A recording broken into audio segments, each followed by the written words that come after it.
অন্তর্বর্তী সরকারের দ্বিতীয় অধ্যায়ের প্রধান ও প্রথম কাজ ত্রয়োদশ জাতীয় সংসদ নির্বাচন সুষ্ঠুভাবে সম্পন্ন করা, সুষ্ঠু, নিরপেক্ষ এবং উৎসবমুখর পরিবেশে ভোট করতে উপদেষ্টা পরিষদের বৈঠকে সংশ্লিষ্টদের দিক নির্দেশনা দিয়েছেন প্রধান উপদেষ্টা। আর সরকারের দ্বিতীয় কাজ সংস্কার প্রক্রিয়া সম্পন্ন করা।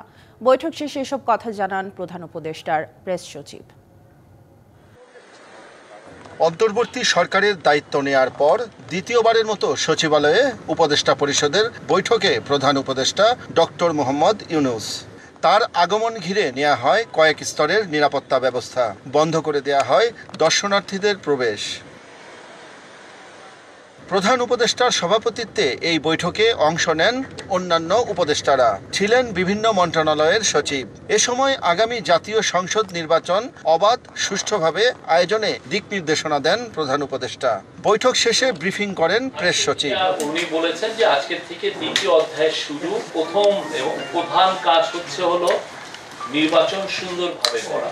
এর ছাড়া আরো দুটো কাজ তো আমাদের আছে প্রাইমারি কাজগুলোর মধ্যে, একটা হচ্ছে যে রিফর্ম আর হচ্ছে ট্রায়াল।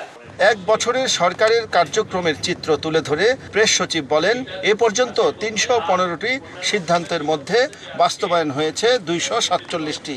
এ সময় ৫৬টি অধ্যাদেশ দিয়েছে সরকার। শিয়া বাটার ও ভিটামিন ই সমৃদ্ধ লিলি হালাল বিউটি সোপ, তারুণ্যময় উজ্জ্বল ত্বকের জন্য। মে জুলাই যে ডিসিশন হয়েছে ক্যাবিনেটে ৮ই আগস্ট ২০২৪ থেকে ৩১শে জুলাই ২০২৫ পর্যন্ত ৩১৫টি সিদ্ধান্ত নেন এটা কাউন্সিল অফ অ্যাডভাইজার বা ক্যাবিনেট।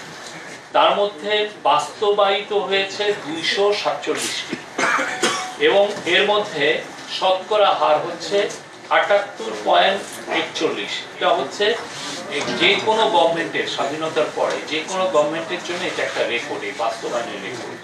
এছাড়া মাইলস্টোন স্কুল অ্যান্ড কলেজে বিমান দুর্ঘটনায় জীবন বাজি রেখে শিক্ষার্থীদের রক্ষা করা শিক্ষক মেহেরিন চৌধুরীর নামে একটি পুরস্কার প্রবর্তনের সিদ্ধান্ত হয় বৈঠকে। শাহ ইমন, ডিবিসি নিউজ, ঢাকা।